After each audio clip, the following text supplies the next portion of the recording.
There is a terrifying phenomenon in the history of civilizations that the Greeks called hubris, a pride so blinding, so absolute, that it convinces a nation it has outgrown the laws of God and nature. We often look at the ruins of the ancient world and wonder how such giants could fall, assuming their collapse was a matter of mere bad luck or shifting trade routes. But today, we are going to perform an autopsy on a ghost. We are going to peel back the layers of sand, myth, and silence to examine the most formidable superpower the world had ever seen up to that point. Nineveh, the crown jewel and capital of the Neo-Assyrian Empire. Close your eyes and imagine a city that was deemed too big to fail. In the 7th century before Christ, Nineveh was not just a city, it was the center of the known universe. The Wall Street and the Pentagon of the ancient Near East combined into one. It was a metropolis of glittering palaces, vast botanical gardens fed by advanced aqueducts, and walls so thick that 2 chariots could race side by side along their tops without ever touching. Its royal library, the Library of Ashurbanipal, held the accumulated knowledge of thousands of years, from medical texts to cosmic observations. Its military was the first in human history to master the logistics of total war, utilizing specialized corps of engineers, iron weaponry, massive siege towers, and a professional cavalry that struck paralyzing terror into the hearts of every king from the banks of the Nile to the shores of the Mediterranean. For over a century, Assyria was not just a country. It was an inescapable, suffocating reality. It was the unbreakable hegemon. But while the world saw a monument to human achievement and an inevitable global order, a man named Nahum, a man from a village so obscure we can no longer find it on a map, saw something entirely different. He didn't see progress. He saw a plunder-based economy. He didn't see national security. He saw state-sponsored terror. While others bowed in awe of the Assyrian peace, Nahum saw a city of blood. He looked at the gold-plated gates and saw the stolen inheritance of widows. He looked at the towering ziggurats and saw the broken backs of 1,000 conquered tribes. And he had a message for the superpower, a message that no one in the halls of power wanted to hear. The bill has come due.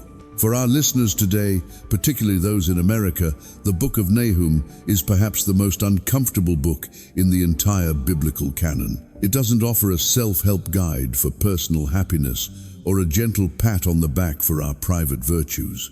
It is a gritty geopolitical thriller that asks a chilling question: what happens when a superpower loses its soul?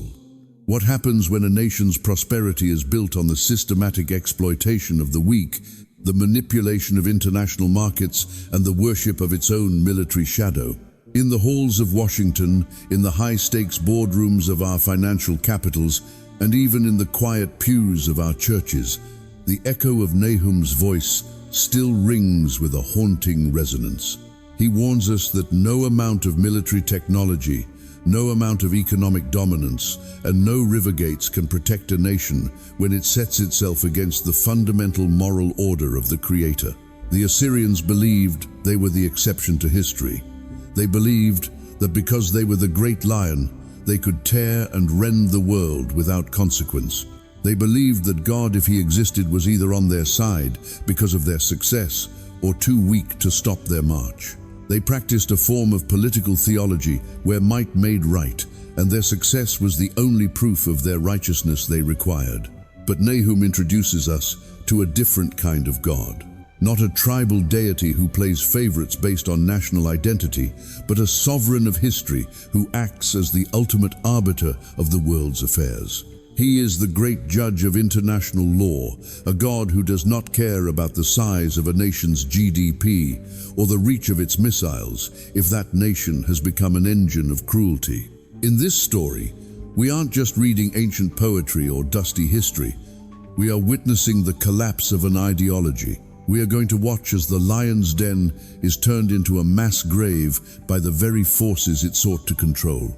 We are going to hear the chariots rattle through the squares, see the flashing swords in the moonlight, and feel the walls groan under the weight of a divine decree. But more importantly, we are going to explore the terrifying reality of what it means when the Almighty looks at a superpower, a nation that thinks it is the protagonist of the human story and says, "Behold, I am against you." Why did a city so great, so technologically advanced, and so culturally sophisticated disappear so completely that for 2 millennia people thought it was a myth? Why did the world literally clap its hands and cheer when the news of its destruction broke? And what does this city of blood have to say to our modern globalized world? This is not a story about a war that happened a long time ago. This is a story about the world we live in now. This is a journey through the ruins of power, guided by a prophet who understood that when a nation loses its moral compass, its walls are already falling, even if they still look made of stone. The stage is set. The Tigris is rising. The coalition of the oppressed is gathering in the east, and the god of the storm is beginning to walk toward the city gates. This is the autopsy of an empire.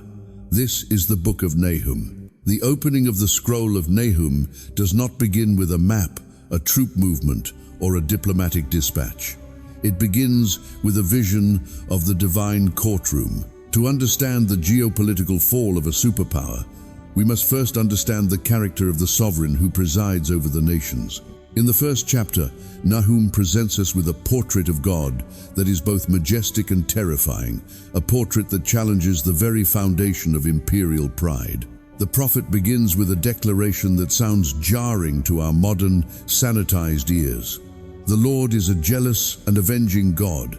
The Lord is avenging and wrathful. For a listener in a contemporary American context, the word jealous often carries the baggage of human insecurity, a petty emotion born of fear or a lack of self-worth. But in the Hebrew tradition, and specifically in the context of the word kana, this jealousy is something entirely different.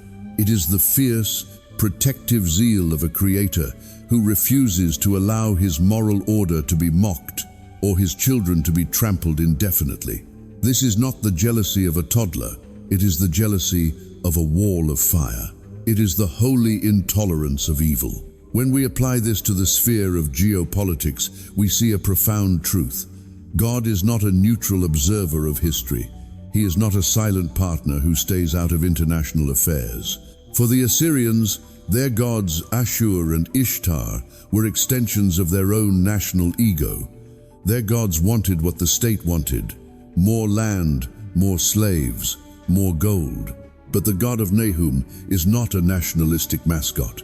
He is the sovereign of the nations, and his jealousy is for the sanctity of life and the preservation of justice. When a superpower like Assyria becomes an engine of systemic cruelty, it triggers the jealousy of God. It is as if the very fabric of the universe begins to rebel against the oppressor. Nahum then moves to describe the scale of this divine power.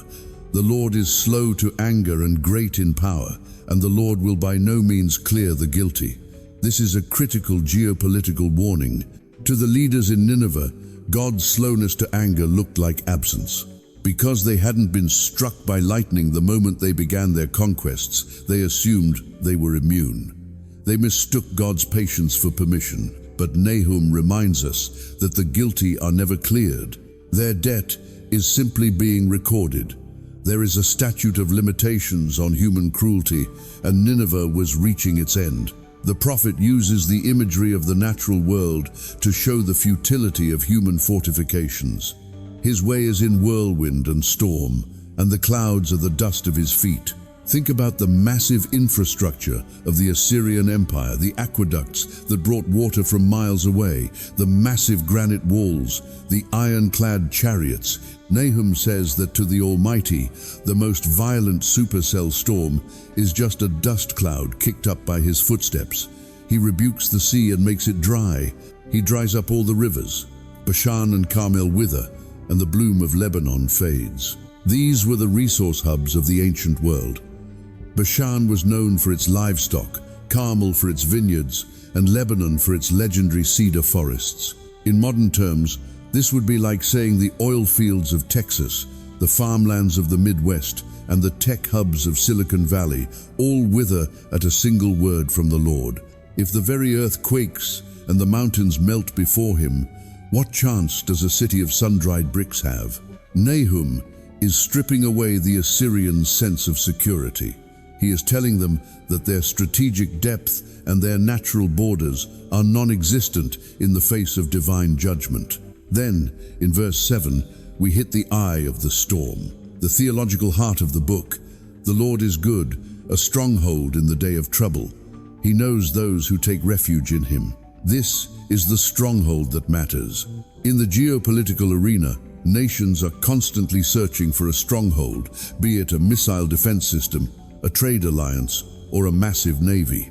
But Nahum tells the small, oppressed nations like Judah that their only true security is found in the character of God. The same God who is a consuming fire to the predator is a refuge to the prey. True power is not found in the ability to destroy, but in the character of the one who protects.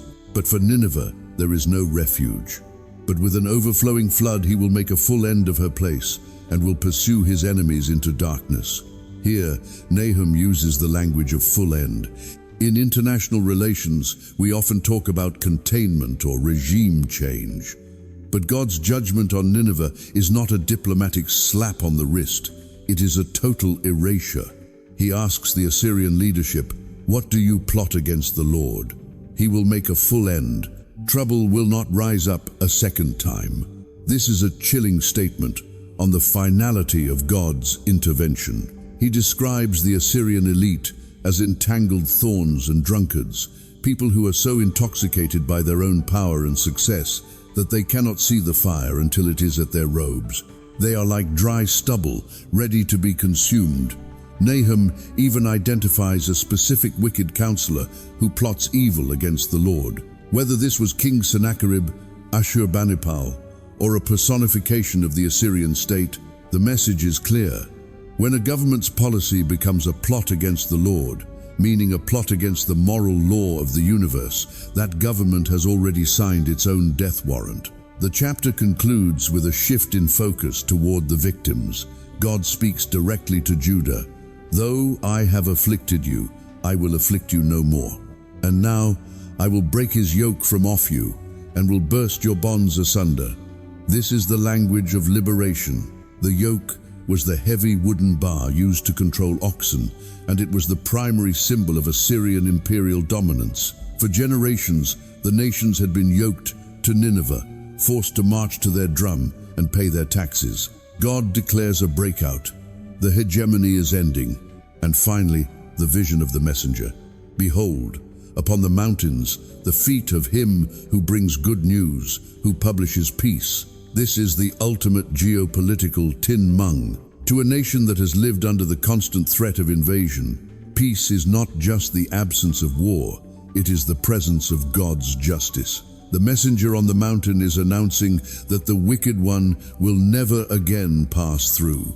He is utterly cut off. For the American listener, this movement of Nahum serves as a profound meditation on the source of sovereignty.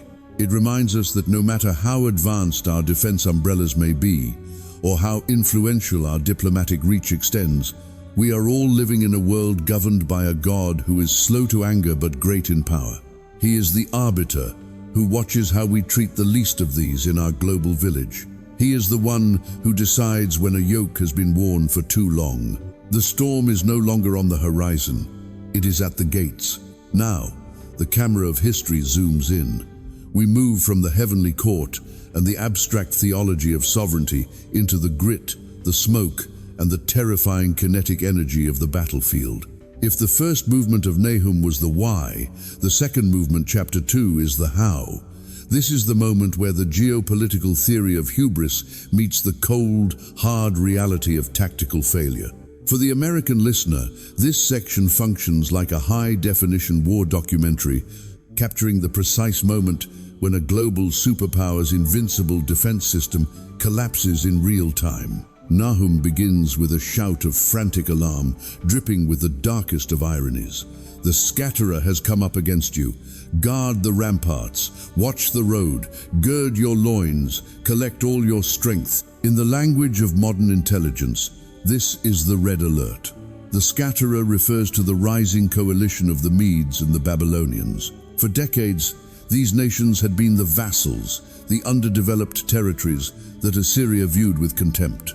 But power is rarely static.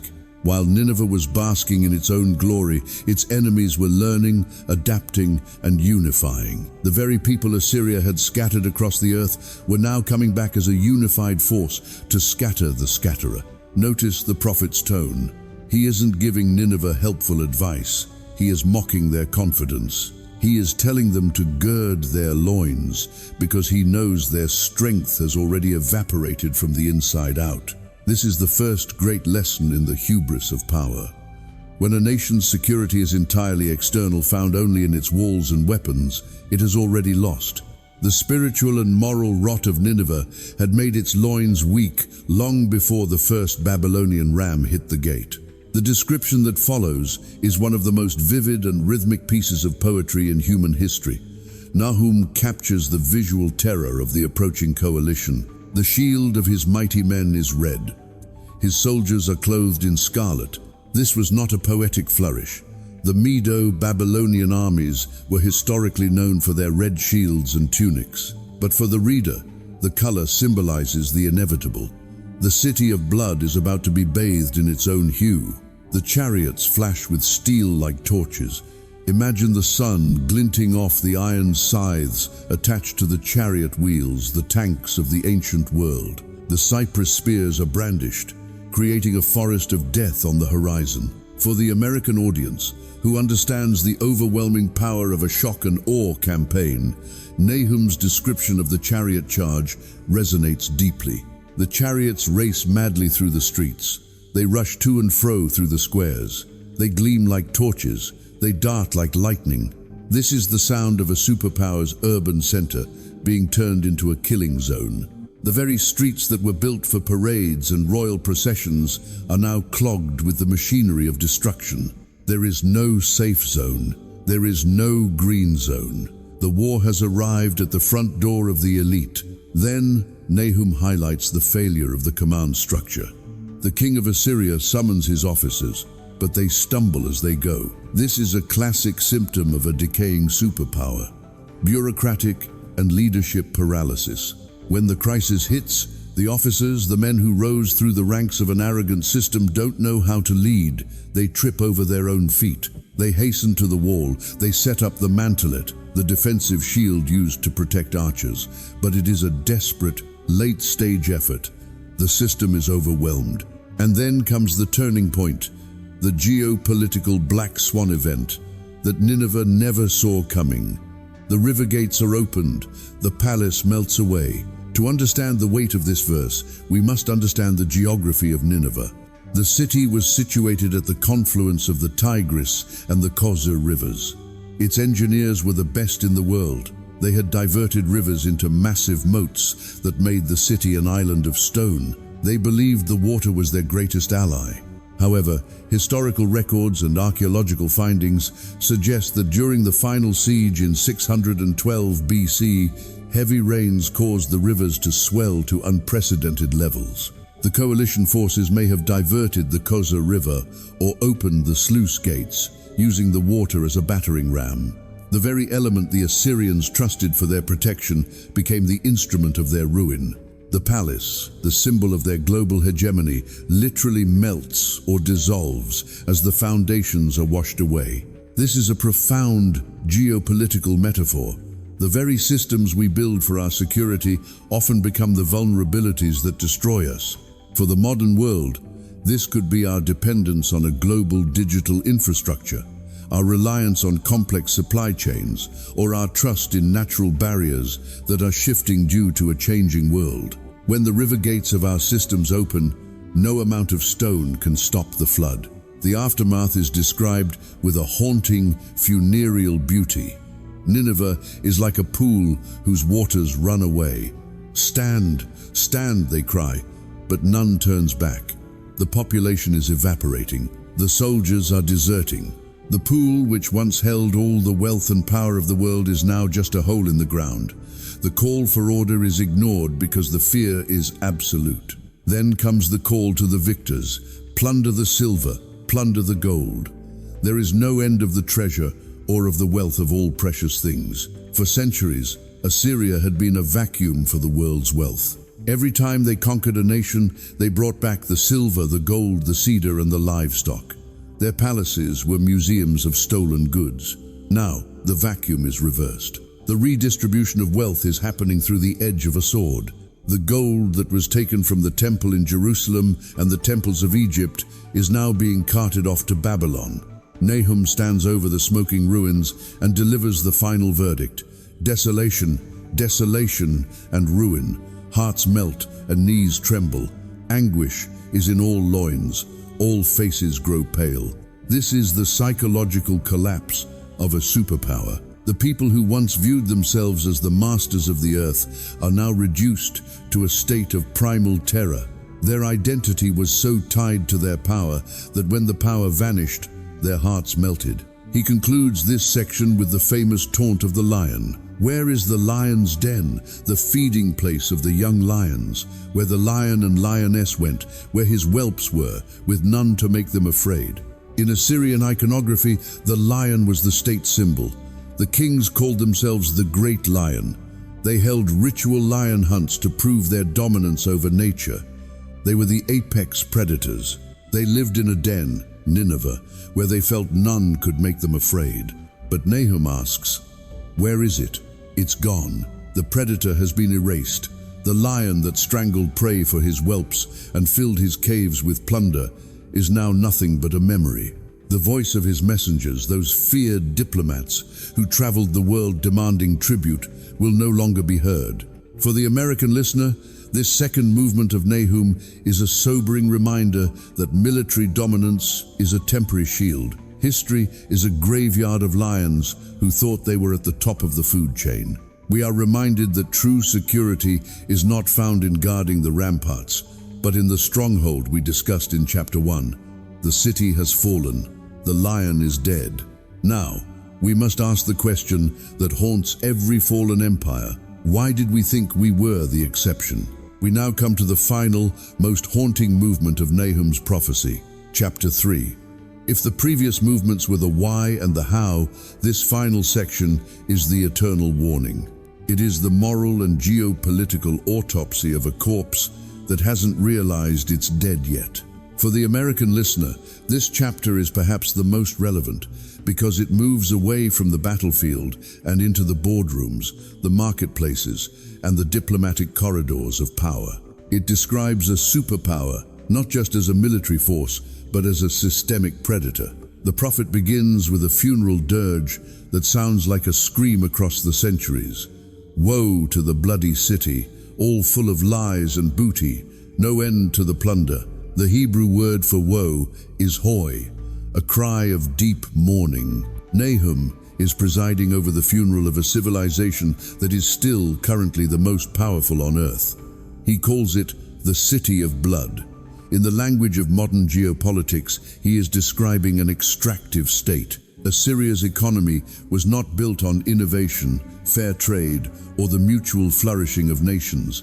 It was built on a plunder loop. They didn't create value. They moved value from the weak to the strong through the edge of a sword.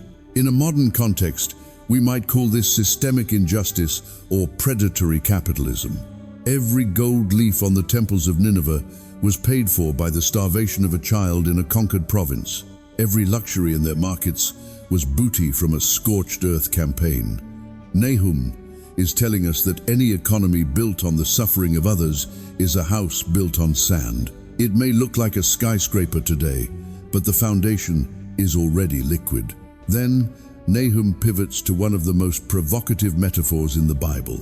He describes Nineveh as a graceful courtesan, a mistress of sorceries, who betrays nations with her whoredoms and peoples with her charms. For the Catholic and Orthodox listener, this imagery is not about individual morality, it is about political seduction. In the ancient world, Assyria used soft power before they used hard power. They would approach smaller nations with the sorcery of diplomatic promises. They offered protection against other enemies. They offered access to their massive trade networks. They offered the charm of Assyrian culture and the prestige of being a vassal to the king of the world. But once a nation was seduced, the trap snapped shut. The protection became an occupation. The trade became a crushing tribute. The prestige became slavery. Nahum is exposing the dark side of international diplomacy when a superpower uses its charms to ensnare the vulnerable. To the American ear, this is a warning against the hubris of thinking we can manipulate the world through economic and cultural sorcery without eventually facing a reckoning. The prophet then delivers a terrifying image of divine judgment. He says that God will lift up your skirts over your face and make the city a spectacle. This was the standard punishment for a harlot in the ancient Near East: shame and exposure. Geopolitically, this refers to the stripping of the hegemon. When a superpower falls, its secrets are exposed. The charms are seen as the manipulations they always were. The world finally sees the city of blood, without its makeup, without its propaganda, and without its gold. God promises to cast filth upon the city. The place that was the envy of the world will become a gazing stock. To drive the point home, Nahum asks a rhetorical question that must have made the Assyrian general's blood run cold. Are you better than No, Ammon, Thebes? Thebes was the great capital of Egypt, a city protected by the mighty Nile, fortified with legendary wealth and backed by the limitless strength of Ethiopia and Egypt.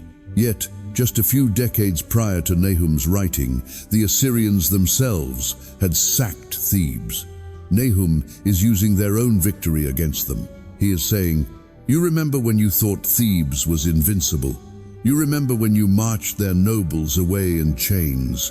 What makes you think you are any different? Do you think the laws of history apply to everyone except you?" This is the hubris of exceptionalism. Every superpower believes it is the final empire. Every great civilization believes its specific system is the one that will finally defy the gravity of moral decay. But Nahum reminds us that water and ramparts did not save Egypt, and they will not save Assyria. Power is a revolving door. If you use your power to humiliate others, you are simply preparing the world to watch your own humiliation.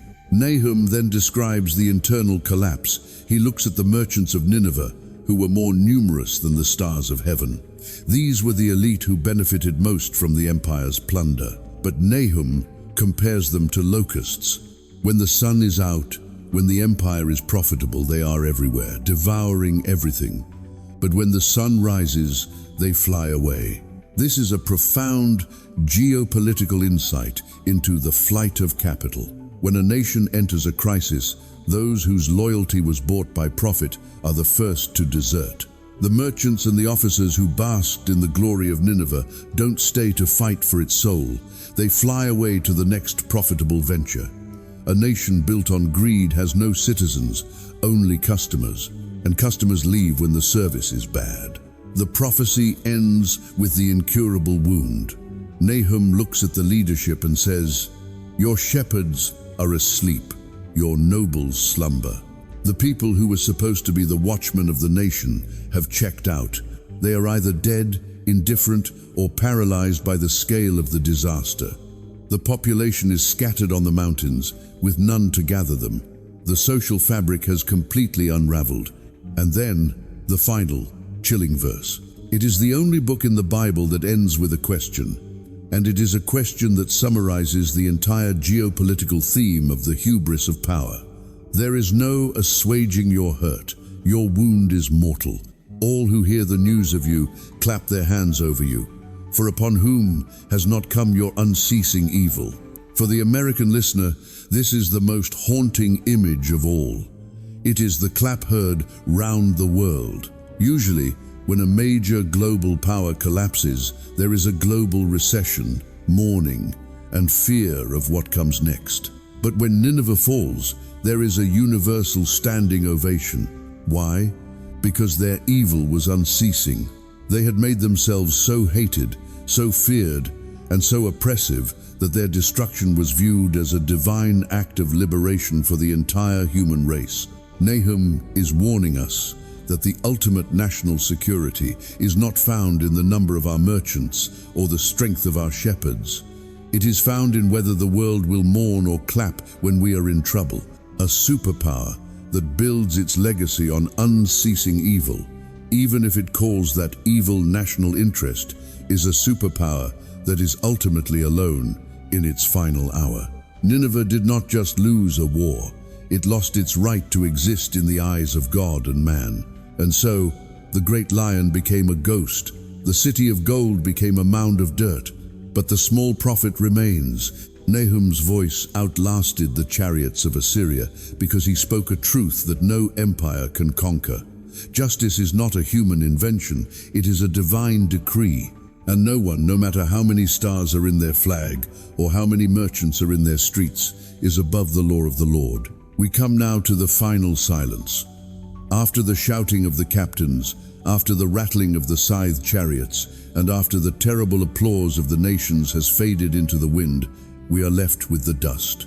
To truly grasp the weight of the Book of Nahum, we must look at what happened after the prophecy was fulfilled.